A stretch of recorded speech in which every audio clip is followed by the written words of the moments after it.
যে মুজিব বাঙালির, সেই মুজিব চিরঞ্জীব। তিনি অক্ষয়। কোনো ঘাতকের বুলেট, কোনো বুলডোজার, এমনকি সেই পাকিস্তানিরাও তাকে নিঃশেষ করতে পারেননি। যে যতভাবে তাকে নিঃশেষ করার চেষ্টা করেন, তিনি ফিনিক্স পাখির মতো আরো শক্তি হয়ে আমাদের সামনে চলে আসেন।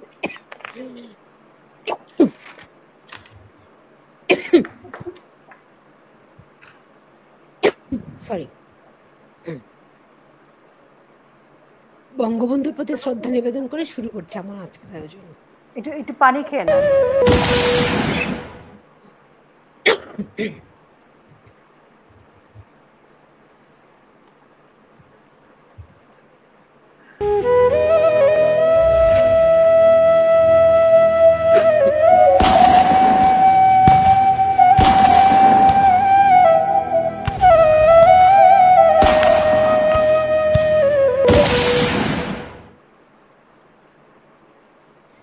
আপনারা দেখতে পাচ্ছেন আমার সঙ্গে অতিথি হিসেবে রয়েছেন সিনিয়র সাংবাদিক, বঙ্গবন্ধুর সঙ্গে খুব ঘনিষ্ঠ ছিলেন সৈয়দ মোহাম্মদুল্লাহ।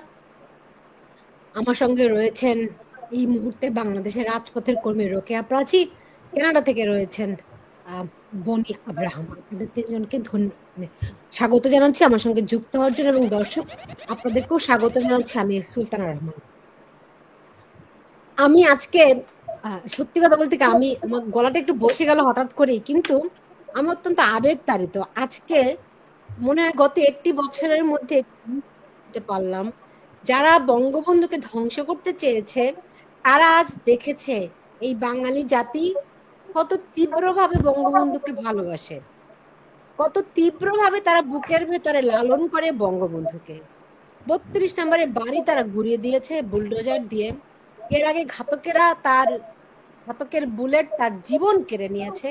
তারও আগে পাকিস্তানিরা তাকে বছরের পর বছর ফাঁসির কাস্টে রেখেছে, কিন্তু তারা বাঙালির কাছ থেকে বঙ্গবন্ধুকে বিচ্ছিন্ন করতে পারেনি। এবং এখন বাংলাদেশে যে ষড়যন্ত্রকারীরা রয়েছে তারা আরো একবার চেষ্টা করে দেখলো, কিন্তু মানুষ তার বক্তব্য জানিয়ে দিয়েছে যে বঙ্গবন্ধু থাকে হৃদয়ের গভীরে। যদি প্রতিটি বাঙালিকে হত্যা করা হয়, তাদের জীবন কেড়ে নেওয়া হয়, তাহলে হয়তো বঙ্গবন্ধুকে কেড়ে নিয়ে যাওয়া যাবে। একটি বাঙালিও যদি বেঁচে থাকে, তাদের যদি সাহস থাকে, বঙ্গবন্ধু বেঁচে থাকবেন। কারণ তিনি আমাদের দিয়েছেন আত্মপরিচয়, তিনি দিয়েছেন আমাদেরকে একটি স্বাধীন দেশ, লাল সবুজের ওই পতাকা, ওই পতাকায় লেখা রয়েছে বঙ্গবন্ধুর নাম। যারাই তাকে নিশ্চিহ্ন করার চেষ্টা করে তারা আসলে নিশ্চিহ্ন হয়ে যায়। বারবার এটি প্রমাণিত হওয়া সত্ত্বেও ওই যে বলে না যে ইতিহাস থেকে কেউ শিক্ষা নেয় না। সৈয়দ মোহাম্মদুল্লাহ, আপনার কাছে জানতে চাই, কেমন দেখলেন আজকের দিনটি, 15ই আগস্ট? প্রথমে আমি বাংলাদেশ রাষ্ট্রের মহান স্থপতি জাতির পিতা বঙ্গবন্ধু শেখ মুজিবুর রহমানের অমর স্মৃতির প্রতি গভীর শ্রদ্ধা নিবেদন করছি। তার প্রধানত মূলত তার জীবনব্যাপী সংগ্রামের সুফল হিসেবে আমরা বাংলাদেশ রাষ্ট্র হয়েছে, স্বাধীন সার্বভৌম বাংলাদেশ রাষ্ট্র। তো কিন্তু এই যে প্রতি বিপ্লবীরা, বিদেশের তাবেদাররা, মৌলবাদীরা, 71-এর মানবতা বিরোধী অপরাধে লিপ্ত দল এবং ব্যক্তিরা, তারা মিলে বঙ্গবন্ধুকে বাংলাদেশের স্মৃতি থেকে, বাংলাদেশের ইতিহাস থেকে মুছে ফেলার চক্রান্ত করেছে। এবং যারা এখন ক্ষমতা এসছে তারা ওই চক্রান্তের ফসল হিসেবে ক্ষমতা এসছে। তারা একদিকে যখন টুঙ্গিপাড়ার দিকে অগ্রসর হচ্ছিল, গোপালগঞ্জে সে একটা নাশকতার দল, এই যে জামাতের বি টিম, নাগরিক পার্টি নামে একটা দল আছে, একটা গোষ্ঠী, তাদেরকে সেনাবাহিনী সাঁজোয়া বাহিনী দিয়ে প্রহরায় করে নিয়ে গেছে। আবার বঙ্গবন্ধু বাসভবন যখন, জাদুঘর যখন ঘুরিয়ে দেওয়া হয়েছে, তারা কিচ্ছু করে। এবং এবছরও তারা বঙ্গবন্ধুর বাসভবনে কাউকে যেতে না দেওয়ার জন্য রীতিমতো সেটাকে সেনা পুলিশের প্রহরা, অন্যান্য বাহিনীর প্রহরায় লোকদেরকে সেখানে যেতে দিচ্ছে না। কেউ কেউ সাহস করে গেছেন, সাধারণ লোক সাহস করে গেছেন, তাদের কয়েকজনকে গ্রেপ্তার করা হয়েছে, অন্যদেরকে ধাওয়া করা হয়েছে।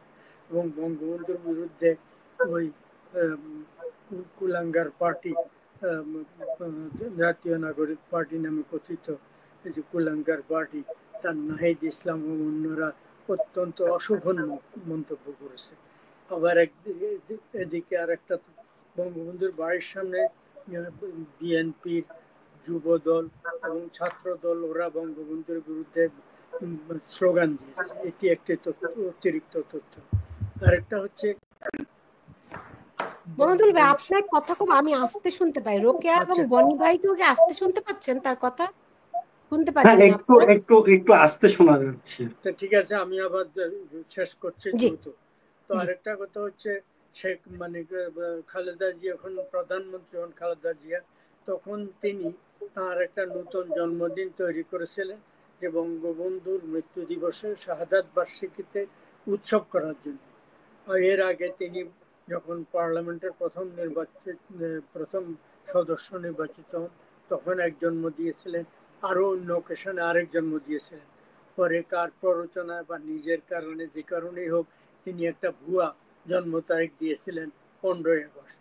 এই যে বর্তমানের এই প্রতি বিপ্লবী সরকার, প্রতি বিপ্লবী অন্তর্বর্তী সরকারের প্রধান মানে বিদেশের তাবেদার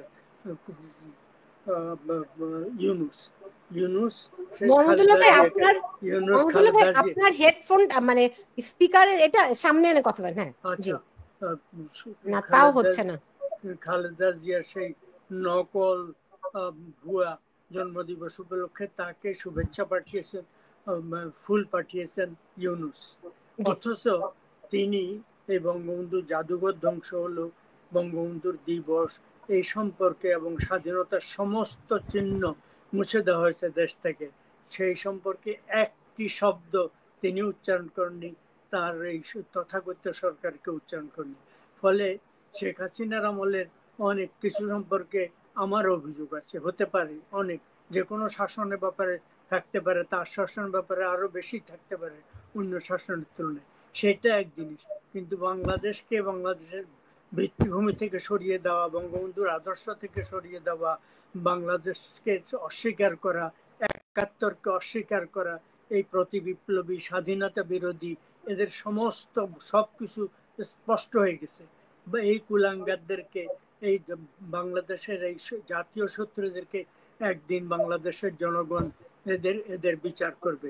এবং আমি অন্তত প্রার্থনা করি সেই দিনের এই ব্যক্তি দীর্ঘজীবী হোক, এই ইউনূস নামের এই ব্যক্তি, এবং আমরা যেন, আমাদের রাষ্ট্র যেন, আমি বেঁচে থাকি বা না থাকি, এই ব্যক্তি যেন বিচারের সম্মুখীন হতে হয়। যদি সে বেঁচে না থাকে, আমি প্রার্থনা করব বাংলাদেশের জনগণ যেন তার বিচার, মরণোত্তর বিচারের আয়োজন করে। জি, রোকেয়া প্রাচী, আমি জানি আপনি বাংলাদেশে আছেন আজকের দিনটি। আপনি গত বছর তো আপনি গিয়েছিলেন 32 নম্বরে এবং খুবই বিব্রতকর অবস্থায় আপনি নির্যাতিত হয়েছিলেন। এইবার কি করলেন?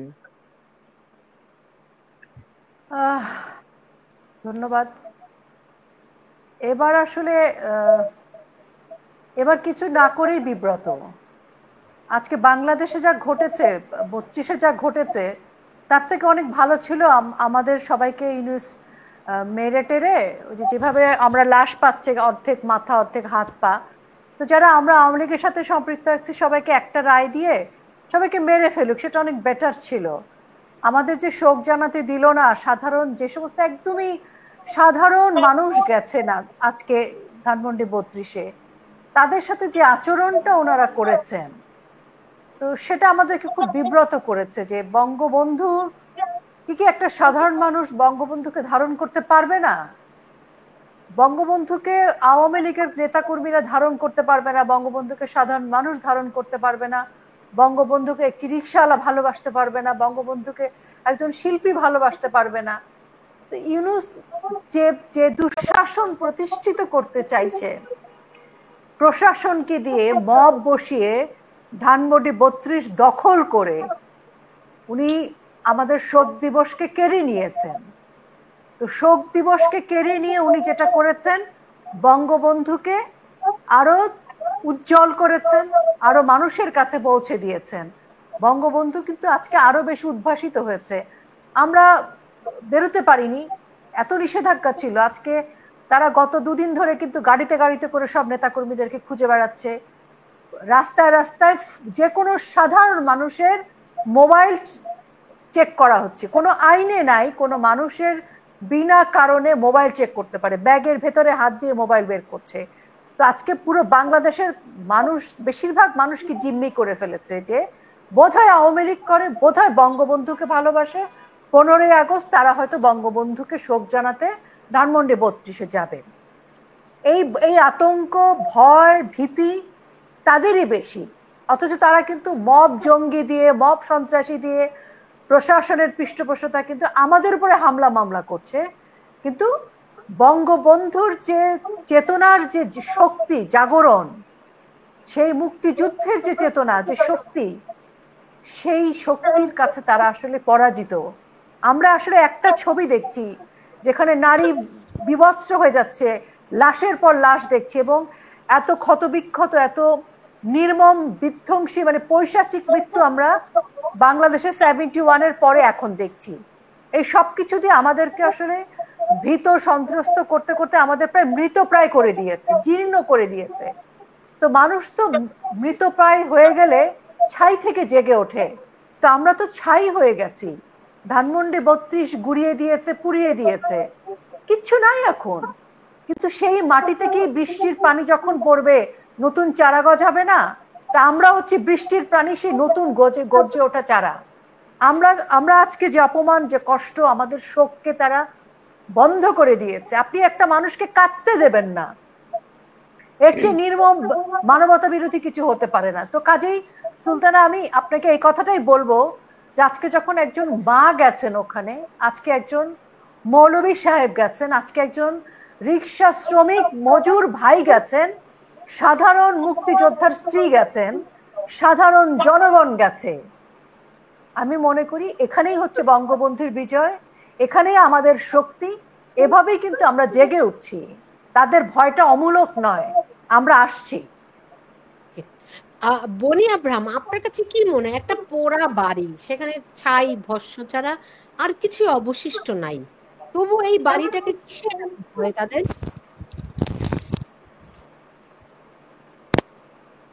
আপা, আজকে এই যে আমাদের শোক,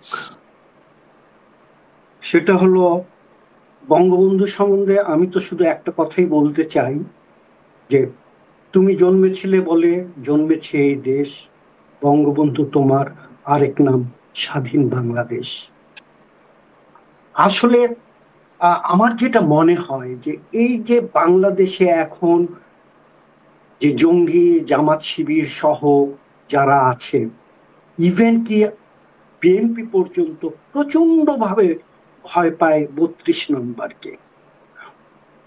ওদের অস্তিত্ব বিলীন হয়ে যাওয়া, যখন ওরা 32 নম্বরের এই শুধু ইট সুরকি পাথর গাছ এগুলি দেখে, ওদের প্রচন্ড ভয় হয়। ওরা খুব ভালো করে জানে যে আগামী দিনগুলিতে ওরা কোনো অবস্থাতেই এই জিনিসটাকে ধরে রাখতে পারবে না। কারণ আপনি যদি চিন্তা করেন তাহলে একটা জিনিস, সবচেয়ে বড় যে জিনিসটা, সেটা হলো বঙ্গবন্ধুর যদি জন্ম না হতো এই বাংলাদেশটা হতো না, এই 71-এর মুক্তিযুদ্ধ হতো না, বাংলাদেশের যে সংবিধান সেটা হতো না, আমরা যারা বিদেশে আছি আমরা কিন্তু বাইরে এসে পরিচয় দিতে পারতাম না আমরা বাংলাদেশ। এই জিনিসটাকে তারা সবচেয়ে বেশি ভয় পায়। আর আপনি আমাদের যে বঙ্গবন্ধুকে সরাসরি লালন করে বাংলাদেশে কমপক্ষে আমার মনে হয় 8 কোটি মানুষ এক বাক্যে বলে যে আমরা বঙ্গবন্ধুকে ভালোবাসি, তার যে ধ্যান ধারণা সেটা আমরা আমাদের বুকের মধ্যে ধারণ করি। এরপরে বাকি যে 25% মানুষ, প্রায় 4 কোটি মানুষ আছে, তাদেরকে বললে তারা সুযোগ পেলেই বঙ্গবন্ধুর নাম বলে। তো এটা কি বড় একটা ভয়ের কারণ। তারা খুব ভালো করে জানে যে এই সময়টা, আজকে যে আমাদের এই যে প্রতিকূল অবস্থায় আমরা আছি, এটা থাকবে না, আমাদের অনুকূলে সময়টা আসবে। বঙ্গবন্ধুর অনুকূলে বাংলাদেশের এই যে 18 কোটি মানুষ তাদের অনুকূলে সময়টা আসবে, এবং সেটা খুব একটা দূরে না। আজকে বঙ্গবন্ধুর প্রতি যে শ্রদ্ধা সেটা আমরা জানাতে পারছি না, কিন্তু খুবই অবাক লাগে যে তোমরা যদি চোখ বন্ধ করে ধরো আমাদের, আমরা 32 নম্বর দেখতে পারবো না, আমরা বঙ্গবন্ধুর ছবি দেখতে পারবো না, কিন্তু আমাদের আত্মায় যে বঙ্গবন্ধুকে আমরা লালন করি সেটাকে তোমরা বন্ধ করতে পারবে না। আজকে সারা বহির্বিশ্বে দেখেন কি পরিমাণে মানুষ ফেসবুক সহ বিভিন্ন সোশ্যাল মিডিয়া থেকে নিয়ে প্রত্যক্ষভাবে বঙ্গবন্ধুকে স্মরণ করছে, উনার প্রতি শ্রদ্ধা নিবেদন করছে। কই তোমরা কি পেরেছ এদেরকে থামাতে? বাংলাদেশের মানুষ আজকে 32 নম্বরে ইন্ডিভিজুয়াল যে কোরআন খতম দিয়ে একটু দোয়া করার জন্য যাচ্ছে, কই তোমরা তো তার গলা চেপে ধরেছ, কিন্তু কি বন্ধ করতে পেরেছো?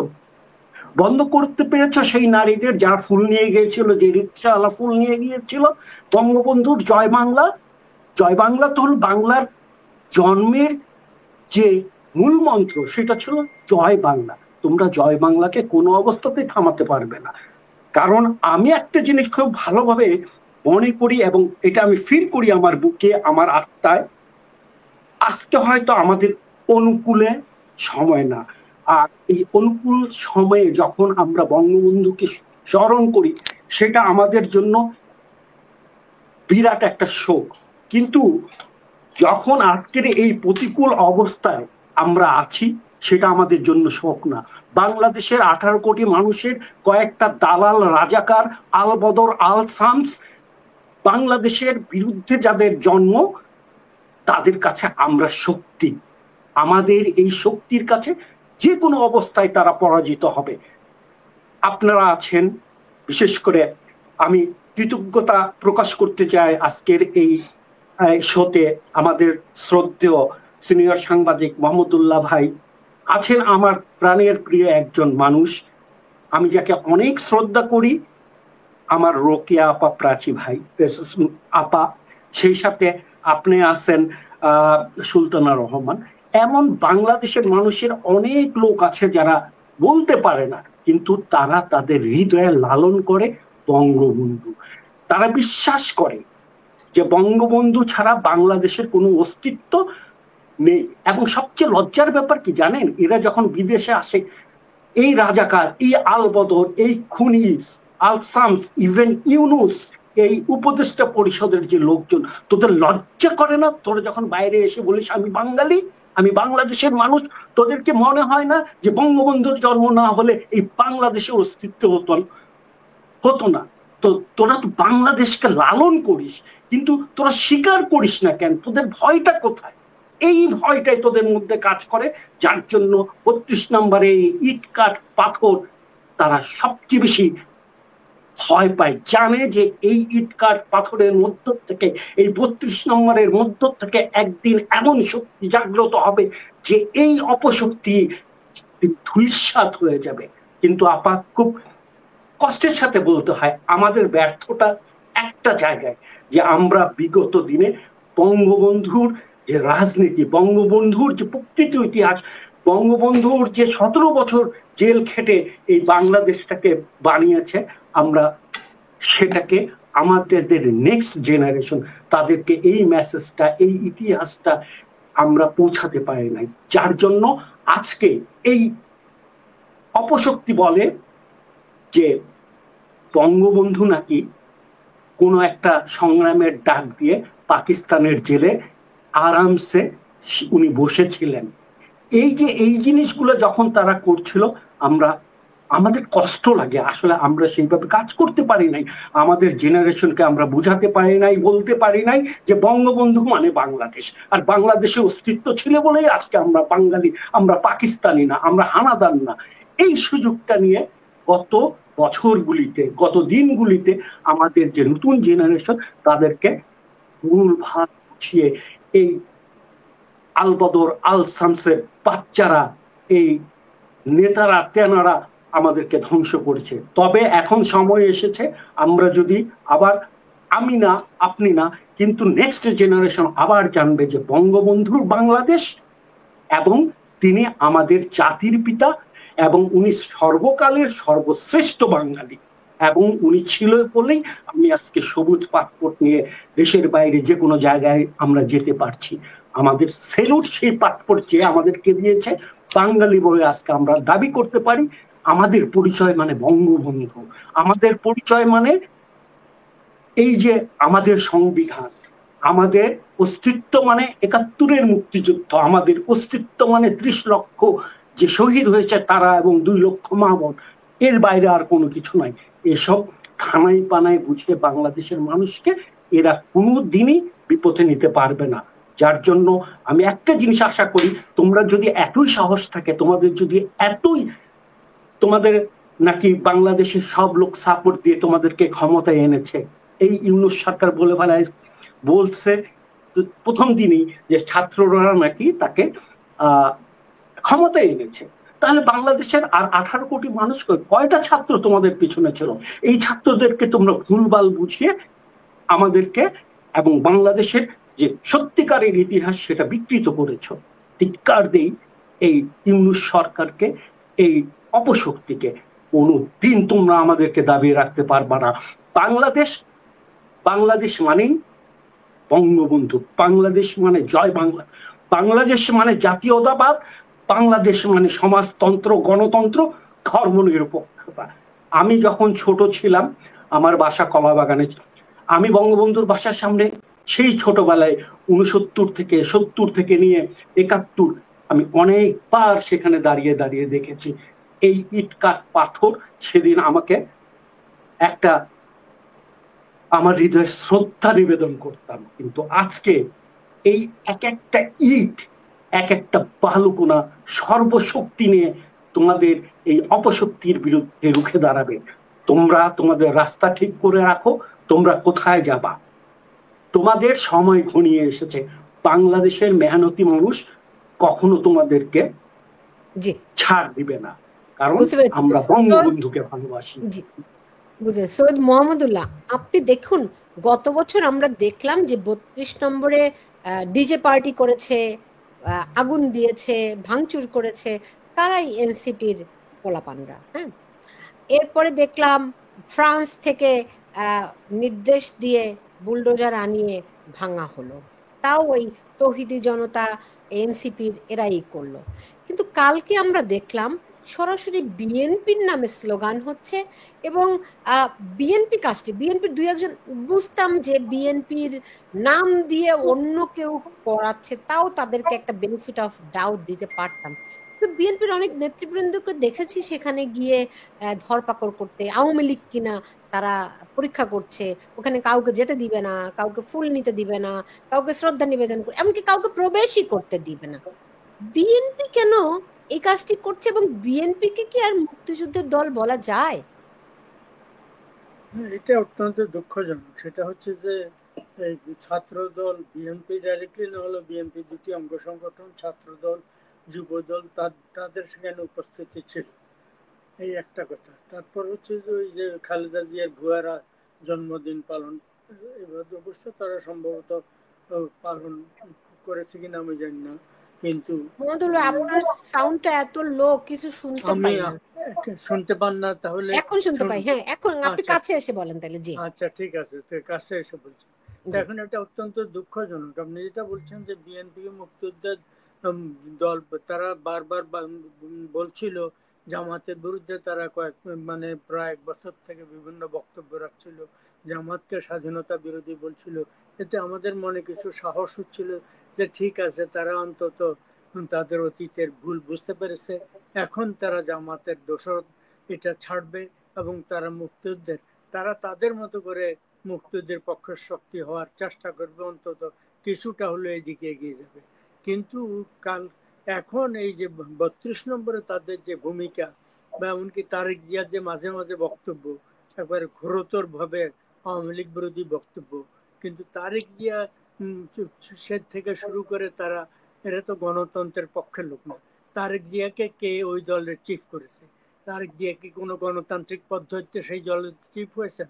তিনি বাংলাদেশে গণতন্ত্র প্রতিষ্ঠা করার কথা বলছেন।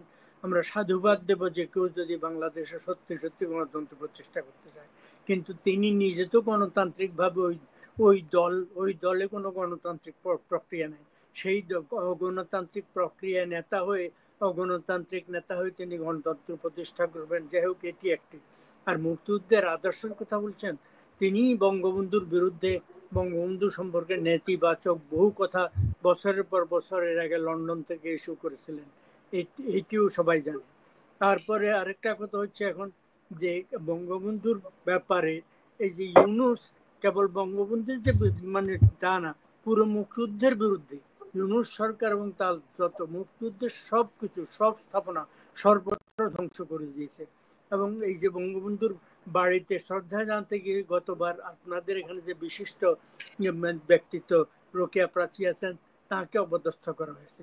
তো এইভাবে তারা এইবারে ফ্রান্স থেকে কোন এজেন্সির দালাল, কোন বিদেশি গোয়েন্দা দলের দালাল একটা আছে ফ্রান্সের থেকে, সে বছর পর বছর কথা বলছে, সে ডক্টর কামাল হোসেন, ব্যারিস্টার পান্না, ওনারাই যাবেন বলে ওদের বিরুদ্ধে ওখান থেকে হুঁশিয়ারি উচ্চারণ করে বলেছে তাদেরকে গড়িয়ে দেওয়া হবে, ডেড বডি পাওয়া যাবে, এই ধরনের সব কথাবার্তা কি সব বলেছে। এখন তারা জাননি এই পর্যন্ত, আমি দেখলাম না। কিন্তু এই যে ঘটনা, পুরো ঘটনা এই যাতে ৭১ বিরোধী, এবং পাকিস্তান থেকে দেখুন এর আগে কয়েকজন আসছে, তাদের গোয়েন্দা বাহিনীর লোক আসছে। এখন সর্বশেষ হচ্ছে তাদের যে পররাষ্ট্রমন্ত্রী, ডেপুটি প্রাইম মিনিস্টার, সেই লোক আসবে এই কয়েকদিনের মধ্যে, পরপর 2 জন আসবে, বাণিজ্য মন্ত্রী ইত্যাদি ইত্যাদি, আরো একজন 3 জন মন্ত্রীও আসতে পারে, 2 জন কনফার্ম, আরো একজন আসছে। তারা কেন আসছে? শেখ হাসিনার আমলেও পাকিস্তানের সাথে কিছু কিছু বাণিজ্য ছিল, সেটা একটা দিক। কিন্তু এই পাকিস্তানের সাথে প্রেম ভালোবাসা যে তারা শুরু করে দিয়েছে, এটার কারণ কি? পাকিস্তানের বর্তমানে যে দুর্নীতিবাজ পরিবার, নেওয়াজ শরীফ পরিবারের শেহবাজ শরীফ যে প্রধানমন্ত্রী, সেই লোক এই বাংলাদেশে এই মানে শেখ হাসিনা সরকারের পতনের পরে স্টেটমেন্ট দিয়েছে না, বঙ্গবন্ধুর বাড়িতে যখন প্রথমবার আক্রমণ করছে হবে না, এই লোক পাকিস্তান ভেঙেছে। পাকিস্তান ভাঙ্গার বিরুদ্ধে তার এই যে বঙ্গবন্ধুর বিরুদ্ধে বক্তব্য, তাহলে ইউনূসকে পাকিস্তান আবার পুনর্গঠন করছে। এই সরকার তাহলে পাকিস্তানের সাথে সমস্ত ৭১ মুছিয়ে দেওয়া হচ্ছে, পাকিস্তানের সাথে প্রেম ভালোবাসা সম্পর্ক করছে এরা। এবং এই বেইজিং এ গিয়ে তারা পাকিস্তানের একজন, বাংলাদেশের পররাষ্ট্র একজন, চীনের একজন, 3 জন মিলে 3টাই মানে এইভাবে একেবারে একজন হাত তড়িয়ে ধরে আনন্দ উৎসব, প্রেম ভালোবাসার উৎসব করেছে।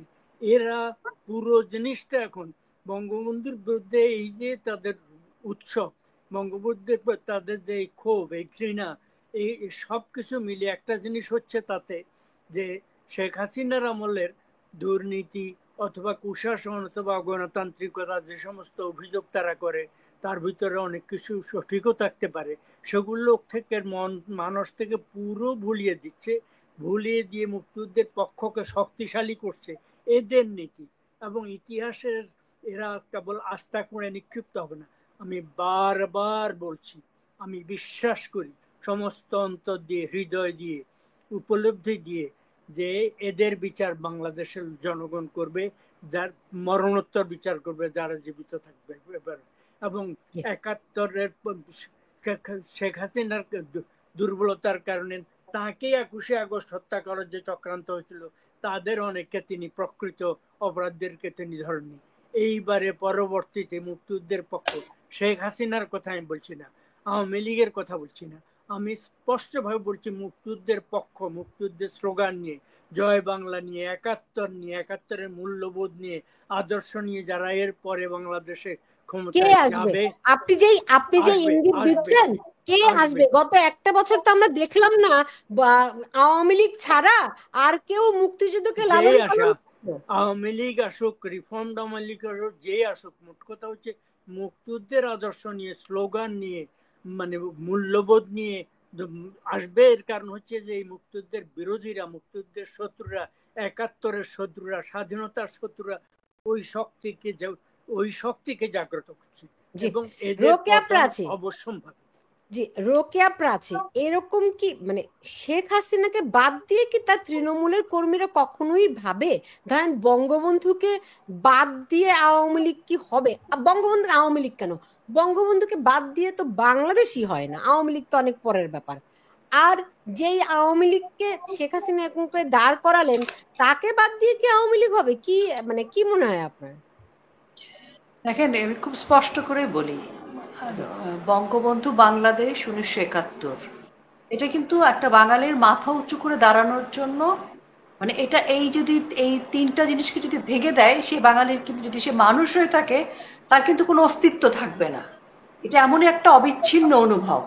তেমনি বাংলাদেশ আওয়ামী লীগের যখন 1975 সালে বঙ্গবন্ধুকে হত্যা করা হয়, তারপর বাংলাদেশ এবং বাংলাদেশ আওয়ামী লীগের যে অবস্থা ছিল, 1981 সালের 17 মে যখন বঙ্গবন্ধু কন্যা ফিরে আসেন, তিনি কিন্তু চাইলে তখন ফিরে না আসলেও পারতেন। তখন ওনার জন্য মোটেও বাংলাদেশে কোনো ওয়েলকামিং সিচুয়েশন ছিল না। উনি কিন্তু ফিরে এসেছিলেন বঙ্গবন্ধুর অসম্পূর্ণ স্বপ্নকে, আমাদের এই বাংলাদেশের মানুষের জন্য উনি ফিরে এসেছিলেন। এবং ফিরে এসে সেই জায়গায় থেকে বাংলাদেশ আওয়ামী লীগ এবং বাংলাদেশ, আপনি একটা জিনিস খেয়াল করেন, ওই সময়ের যে বাংলাদেশ, তখন জঙ্গি উত্থান, সেই সময়ের বাংলাদেশ তলাহীন ঝুরি, সেই বাংলাদেশ এবং বাংলাদেশের মানুষকে উনি তুলে এনে আজকের জুলাই, গত মানে 24শে জুলাইয়ের আগ পর্যন্ত যে বাংলাদেশ, সেখানে দাঁড় করিয়েছেন। তো সেই জায়গা থেকে শুধু মানে বাংলাদেশের জন্য যদি আস্থা ভরসার কথা বলেন, একজন আওয়ামী লীগের কর্মী হিসেবে না, আমি নিঃস্বার্থভাবে বাংলাদেশ আওয়ামী লীগের মানে বাংলাদেশ আওয়ামী লীগের বঙ্গবন্ধু কন্যাকেই চাইবো প্রধানমন্ত্রী হিসেবে। আর আপনি যদি আমাকে বলেন একজন কর্মী হিসেবে আমি কাকে চাই, দেখেন, বাংলাদেশ এবং বাংলাদেশ আওয়ামী লীগে বঙ্গবন্ধু কন্যার বিকল্প চিন্তা করার কোনো স্পেস নাই। এই যে মাঝে মাঝে বলা হয় রিফাইন বা কোনো কোনো শব্দ, যারা বলেন সেটা আমি তাদের প্রতি আমি কিছু বলতে চাই না, কোনো বাক্য ব্যবহার করতে চাই না, কিন্তু আমি যে কথাটা বলতে চাই সেটি হচ্ছে, আপনি যদি আওয়ামী লীগকে মাইনাস করতে চান বাংলাদেশের রাজনীতি থেকে, তাহলে আপনাকে এই কথাটাই বলতে হবে। কারণ বাংলাদেশ আওয়ামী লীগ কিন্তু মানে বঙ্গবন্ধু কন্যা তার সমস্ত মানে জীবনের বোধহয় প্রতি 24 ঘন্টার 18 ঘন্টায় উনি বাংলাদেশকে দেন, দলকে দেন। উনি একটা তৃণমূল পর্যায়ের মানে একদম অতি মানে পাড়া মহল্লার কর্মীকেও তিনি চেনেন, নাম ধরে চেনেন। উনি অবলীলায় ফোন করে কথা বলতে পারেন। এই যে সংযোগ, এটা কিন্তু উনার মধ্যে, উনি বঙ্গবন্ধু কন্যার ধারাবাহিকতায় ওই যোগ্যতার জায়গায়, ওই মানে বলে না যে বাবার একটা জিন থাকে, আমি বলবো যে বঙ্গবন্ধুর অসমাপ্ত জীবনের যে বাকি অংশটুকু, সেটা হয়তো বঙ্গবন্ধু কন্যার ওপরেও সেটা এসছে। তো বঙ্গবন্ধু কন্যা ছাড়া, শেখ হাসিনা ছাড়া বাংলাদেশ আওয়ামী লীগ রিফাইন্ড হয়ে আসবে, বাংলাদেশ আওয়ামী লীগের তিনি বাদ দিয়ে নতুন কিছু আসবে, নতুন, ইম্পসিবল, সুযোগই নাই। আজকে আমাকে যদি বলেন আমি আজকে কার হয়ে লড়ছি, আমি আজকে শেখ হাসিনার হয়ে লড়ছি। আমার সামনে তো পুরো আওয়ামী লীগের কমিটি নাই। এটা শুনতে যত খারাপই লাগুক, আমার সামনে এখন কোনো কিছু নাই। আমার সামনে একমাত্র হচ্ছে শেখ হাসিনা বেঁচে আছেন, বঙ্গবন্ধু কন্যা আছেন। বঙ্গবন্ধু কন্যা মানে বঙ্গবন্ধু, বঙ্গবন্ধু কন্যা মানে আমার ইতিহাস, আমার মুক্তিযুদ্ধ, আমার অস্তিত্ব। তো সেখানে বাংলাদেশ আওয়ামী লীগের তো নিঃশ্বাস নেওয়ারই জায়গা নেই। এটা কেন বলছি আমি, তিনি প্রতিটা মুহূর্তে পুরো আজকে বাংলাদেশের মানে কোনো জায়গা নাই যেখানে তিনি কমিউনিকেশনটা করেন না, এবং তার হাত ধরেই কিন্তু আমরা স্বপ্ন দেখি। তিনি বেঁচে আছেন যখন 5 তারিখে, যখন আমরা নিশ্চিত হয়েছে যে উনি সশরীরে সুস্থভাবে উনি একটি নিরাপদ স্থানে যেতে পেরেছেন, তখন কিন্তু আমাদের অত ভীত সন্ত্রস্ত মনে হয়নি নিজেকে। মনে হয়েছে না, আমার সাথে, আমার মাথার উপরে আমার পরিবারের সবচাইতে নির্ভরযোগ্য মানুষটি রয়েছে। আজকে যে যত কথাই বলুক, আওয়ামী লীগকে ভাঙতে চাইবে, আওয়ামী লীগকে 4 টুকরা করতে চাইবে, আওয়ামী লীগকে বিভাজিত করে শক্তিহীন করতে চাইবে, এবং যদি জিততে হয় কাউকে বাংলাদেশের রাজনীতিতে, তাহলে আওয়ামী লীগকে টুকরো টুকরো করতে হবে এবং বঙ্গবন্ধু কন্যাকে মাইনাস করতে হবে। এবং এটা সহজ ফর্মুলা, তারা তাই করছে। এর আগেও আমরা দেখেছি। আর ইউনূস তো এমন রাজনীতিতে পারদর্শী, তিনি তো ক্ষুদ্র ঋণের মানুষ, ভুলে গেলে চলবে না। উনি যে ক্ষুদ্র ঋণটা দেন, পাই পাই উসুল করে নেন। যদি পাই পাই উসুল করতে না পারেন, সে মানুষটার জীবনও কিন্তু উনি মানে পরোক্ষভাবে নিয়ে নেন। তো সেই ইউনূসের রাজনীতিতে, মেটিকুলাস পরিকল্পনায় আওয়ামী লীগ ভাঙবার যে মার্কেটিংটা চলছে, এটা খুব স্বাভাবিক। আমরা মানসিকভাবে এটাতে প্রস্তুত। তবে আমাদের এই জায়গাটায় আমাদের ডেডিকেশন, বা আমাদের যদি প্রশ্ন করেন যে আমরা কতটা খারাপ পরিস্থিতির জন্য প্রস্তুত, আমরা সকল পরিস্থিতির জন্য প্রস্তুত। বঙ্গবন্ধু কন্যার হাত ধরে রাজনীতি, বাংলাদেশ আওয়ামী লীগ যদি ঘুরে দাঁড়ায় ওই বঙ্গবন্ধু কন্যার জাদুকরি হাত ধরেই কিন্তু আমাদের কিন্তু উত্তরণ ঘটবে, এবং এটা বাংলাদেশের ক্ষেত্রে প্রযোজ্য। আপনি বলেন তো একটা মানে পথ শিশু বা একজন অসুস্থ মহিলা রাস্তার মধ্যে একজন বা রোগী, তাকে যেভাবে জাপটে ধরছেন, আমি আপনিও কিন্তু পারি না কখনো কখনো।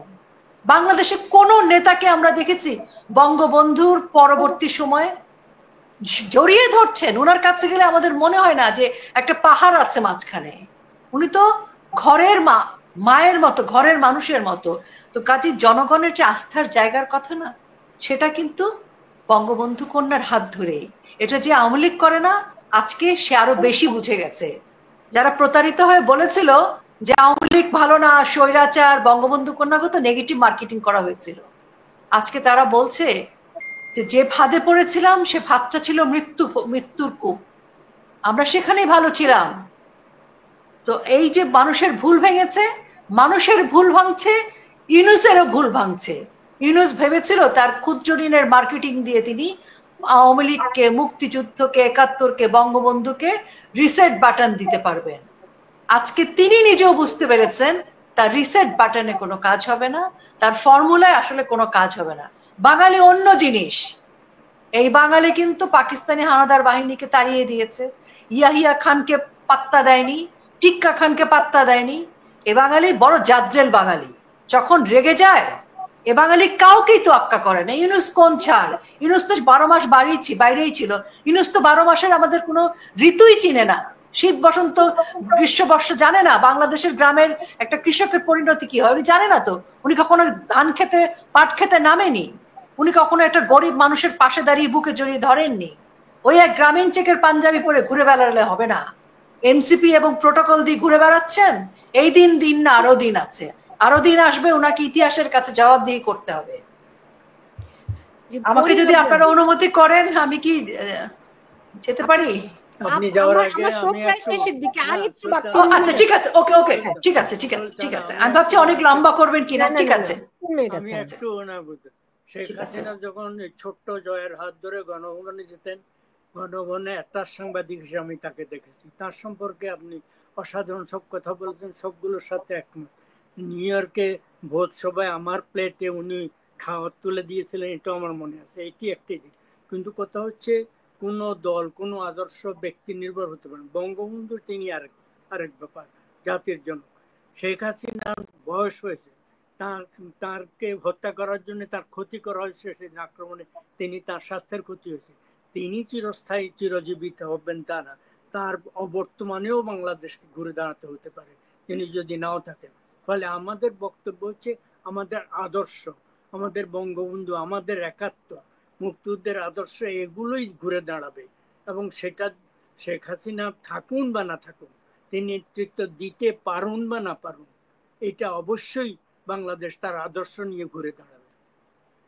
আমি আপনার সাথে আমি আপনার প্রতি শ্রদ্ধা রেখে শুধু আমি একটি কথা যুক্ত করব, সেটি হচ্ছে ধরেন আমি যদি আজকে বলি যে আমি বঙ্গবন্ধুর উত্তরসূরি, আমি বলতে পারি, কিন্তু যে বঙ্গবন্ধু পুরো পরিবারকে হারিয়ে 1981 সাল থেকে শুরু করে বাংলার মাটিতে যে মানে মাটি তৈরি করে করে যে বীজ বুনে বাঙালিকে শক্ত হাতে দাঁড় করিয়েছে, উন্নয়নের মহাসড়কে নিয়েছে, তাকে কেন এখনো প্রমাণ করতে হবে যে তিনি, তাকে বাদ দিয়ে বা বঙ্গবন্ধুর আদর্শের জায়গাতে আরেকজন আসতে পারে? প্রকৃতির নিয়মে উনার বয়স হলে সেটা প্রকৃতির সময়ে নির্ধারিত হবে। কিন্তু আজকে যখন বঙ্গবন্ধু কন্যা একজন ম্যাজিক্যাল উইমেনের মতো হর্স পাওয়ার, তো আমি মনে করি যে উনার যে এনার্জি, উনি যেভাবে চিন্তা করেন, মানুষের বয়স একটা নাম্বার। উনি মানুষকে ভালোবাসতে চান কিনা, উনি দেশের জন্য পরিশ্রম করতে চান কিনা, উনি উনার সময়টা কতটা দেশের জন্য ব্যয় করেন আর কতটা নিজের সাজগোজ থেকে শুরু করে নিজের বিলাসী জীবনে, সেটা আমরা জানি। তো কাজেই বঙ্গবন্ধু কন্যার যে জীবনাচার, উনার সেই জীবনাচার দীর্ঘ যুগ ধরে আমরা দেখে আসছি, মানুষকে কেন্দ্র করে, জনগণকে কেন্দ্র করে, রাজনীতিকে কেন্দ্র করে, বাংলাদেশের উন্নয়নকে কেন্দ্র করে। তিনি যা বলেছেন, যা ভেবেছেন, আজকে আমরা দেখছি সেটি সঠিক। তিনি যা অনুমান করেছিলেন আজকে সেটি প্রমাণিত হচ্ছে। তিনি 5 বছর আগে বলেছেন, আজকে আমরা দেখছি। কাজে আমি ওনার মধ্যে বঙ্গবন্ধুর ছায়া খুঁজে পাই। আমার ওনাকে মনে হয় উনি অনেক পরিশ্রমী, উনি দক্ষ, যোগ্য। শুধুমাত্র উনি বঙ্গবন্ধুর টাইটেলটা উনি এমনি এমনি পাননি। হ্যাঁ, উনি বঙ্গবন্ধু কন্যা, কিন্তু উনি সেই বঙ্গবন্ধু কন্যা হিসেবে যোগ্য নেতৃত্বে উনি যে পরিমাণ মানে প্রমাণ করেছেন, আমার মনে হয় না যে পৃথিবীতে কোনো কন্যাকে এত প্রমাণ করতে হয়। উনি বঙ্গবন্ধুর প্রকৃত যোগ্য উত্তরসূরি এবং বাংলাদেশেরও যোগ্য নেতা। আমরা তো বাংলাদেশে আজকে পর্যন্ত যদি নেতার হিসেব করি, ভাই ইতিহাসের দিকে তাকে আমি নির্মোহভাবে বলতে চাই, আজকে 2025 সালের 15 আগস্ট পর্যন্ত যদি আমরা সকল নেতার ব্যবচ্ছেদ করি বঙ্গবন্ধুর পরবর্তী সময়, আপনি বলেন তো কোন নেতাকে আপনি কত নাম্বার দিবেন? আমরা যদি উল্লেখযোগ্য হিসেবে এরশাদ সরকার থেকে ধরে আসি, তাহলে আপনি কার হাতে কি হয়েছে, কার হাতে কি ভেঙেছে, কি গড়েছে, সেই হিসাবটাও যদি আপনি করেন, তাহলে তো বঙ্গবন্ধু কন্যার আশেপাশে দাঁড়াতেই পারবে না নাম্বারে। এখন হয় কি, আমাদের মধ্যে একটা প্রবণতা আছে, নারীর হাতে ক্ষমতা, নারীর হাতে ক্ষমতা গেলে অন্য নারীরাও ক্ষমতায়িত হয়। আজকে বঙ্গবন্ধু কন্যা ক্ষমতায় নাই, আজকে নারীর দশা দেখেছেন? নারীর কথা ভেবেছে কোন নেতা? বঙ্গবন্ধু ভেবেছিলেন আর বঙ্গবন্ধু কন্যা ভেবেছে। তা আমি মনে করি যে তিনি যেভাবে ভাবেন আমাদের জন্য, উনাকে কিন্তু আমরা বঙ্গবন্ধু কন্যা হিসেবে অতিরিক্ত নাম্বার দিয়ে পাশ করাচ্ছি না। উনি নিজে এটার যোগ্য, উনি তৈরি করেছেন। 1981 সালে উনি এসে যেখান থেকে বাংলাদেশকে এনেছে, কোন নেতা সেটা করতে পেরেছে? উনি যেভাবে জঙ্গি জিরো টলারেন্স করেছে, উনি যেভাবে বিভিন্ন ক্ষেত্রে আজকে আমাদের নারীদের, আমি তো নারী হিসেবে বলবো, মা হিসাবে বলবো, আমার মেয়েকে আমার একা স্কুলে কলেজে পাঠাতে কোনোদিন টেনশন হয়নি। এখন তো আমি নিজেই বেরোতে পারি না। আমি ধরেন চেনা মুখ, অচেনা মুখের সাধারণ একজন বাড়িতে কাজ করে বা সাধারণ গার্মেন্টস এর মেয়ে, আজকে সেও বেরোতে পারে না। সাধারণ সাধারণ জায়গায় আমরা বুঝতে পারি তিনি কি ছিলেন, তার অনুপস্থিতিতে আজকে জাতি বুঝতে পারে। আমি মনে করি একদম এই যে উনার বয়স হয়েছে, এই কথাগুলোকে আমার কাছে একদমই মনে হয় যেগুলো হচ্ছে -2 জন্য। রিফাইন আওয়ামী লীগের নামটা হচ্ছে পুরো ফালতু, এটা হচ্ছে আওয়ামী লীগকে ভাগ করবার জন্য। কিসের রিফাইন, কিসের কি ভাই? আওয়ামী লীগ আমরা তো জানি আওয়ামী লীগ কি, বাইরে থেকে এসে কে বলবে রিফাইন? আমার আওয়ামী লীগ, আমাদের আওয়ামী লীগ। রিফাইন করার ইউনুসকে, ইউনুসকে রিফাইন্ডের ফর্মুলা দেওয়ার ভাই। আমাদের নেত্রী হচ্ছে বঙ্গবন্ধু কন্যা, তার নেতৃত্বে আমরা ভাই প্রস্তুত হচ্ছি, যুদ্ধে যাব। আর আমাদেরকে এখন মন্ত্র শোনানো হয় রিফাইন আওয়ামী লীগ, উনার বয়স হয়েছে। সরি, আপনি বলতেছেন দেখে না, উনার বয়স হয়েছে প্রকৃতি। আরে ভাই 5 বছর পরে বোঝা যাবে, আল্লাহর হাতে সবকিছু। উনি এখন সুস্থ আছেন, উনি আমাদের মাথার উপরে আছেন, উনার নেতৃত্বে আমরা যুদ্ধ করব। এটাই হচ্ছে একদম শুরু শেষ, এটাই ফাইনাল কথা, এটাই ফুল স্টপ। জি, আমাকে শেষ করতে হচ্ছে। বনি আব্রাহাম, আপনার সঙ্গে নিশ্চয়ই আরেকদিন কথা হবে। আপনার যদি 30 সেকেন্ডে ছোট্ট করে কিছু বলতে চান। ফুল স্টপ তো রোকে আপা করে দিয়েছেন, এরপরে আর কথা চলে না। জি, থ্যাংক ইউ আপা। 30 সেকেন্ডে। জি, আমি তো আসলে দেশের যে অবস্থা এবং গত মানে রাতে 32 নম্বরের সামনে দেখলাম ডিজে পার্টির খুব নাচ গান ভাই 30 হচ্ছে। সেকেন্ড হয়ে গেছে, 30 সেকেন্ড শেষ। আচ্ছা, আমি শুধু একটা কথা বলতে চাই, আপনার জাস্ট এটুকু বলতে চাই যে আপনারা যখন ডিজে পার্টি করতেছিলেন তখন ওই জিয়ার মাজারে দেখলাম একটা সাদা কুকুর উনার মাজারে মানে উনার কবরের উপরে ড্যান্স করতেছে। তো প্রকৃতই একটা জিনিস আছে যে কিভাবে এটা ফিরে আসে বারে বারে। তো এগুলো করার দরকার। 30 সেকেন্ড মাহমুদুল্লাহ ভাই। আপনার দুই আলোচকের প্রতি শ্রদ্ধা, তারা খুব বিজ্ঞ লোক, খুব গুরুত্বপূর্ণ কথা বলেছেন। বঙ্গবন্ধুর প্রতি পুনরায় শ্রদ্ধা। এবং আমি বলবো আজকে বাংলাদেশের এই স্বাধীনতা বিরোধী, মুক্তিযুদ্ধ বিরোধী, 71 বিরোধী, বঙ্গবিরুদ্ধ বিরোধী যারা আছে, এদের পতন অনিবার্য। মুক্তিযুদ্ধের পক্ষে শক্তির পুনরুত্থান ঘটবেই এবং এদের বিচার বাংলার মাটিতে হবে। জি, নিশ্চয়ই বাংলার মাটিতে হবে। কোনো অন্যায়কারী বাংলাদেশে রেহাই পায়নি, নিশ্চয়ই তাদের বিচারের মুখোমুখি হতে হবে। আমার আজকের আয়োজনটি আমি বঙ্গবন্ধুর প্রতি নিবেদন করে শেষ করছি। সবাই ভালো থাকুন। আমি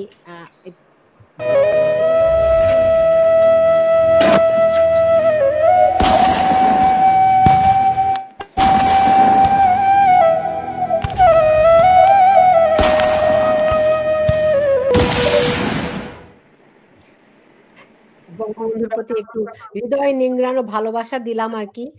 আপনারা যে যেখানে আছেন সবাই ভালো থাকবেন সেই প্রত্যাশা রাখছি। এবং বঙ্গবন্ধু যে অবিনশ্বর, তার মৃত্যু নেই, তিনি চিরঞ্জীব। যে মুজিব বাঙালির, সেই মুজিব চিরঞ্জীব, আজকে নতুন করে তা আবার প্রমাণিত হয়েছে। ফলে বঙ্গবন্ধুকে ভালোবেসে বঙ্গবন্ধুর আদর্শকে সামনে রেখে বাংলাদেশ আবার ঘুরে দাঁড়াবে সেই প্রত্যাশা রেখে বিদায় নিচ্ছি। সবাই ভালো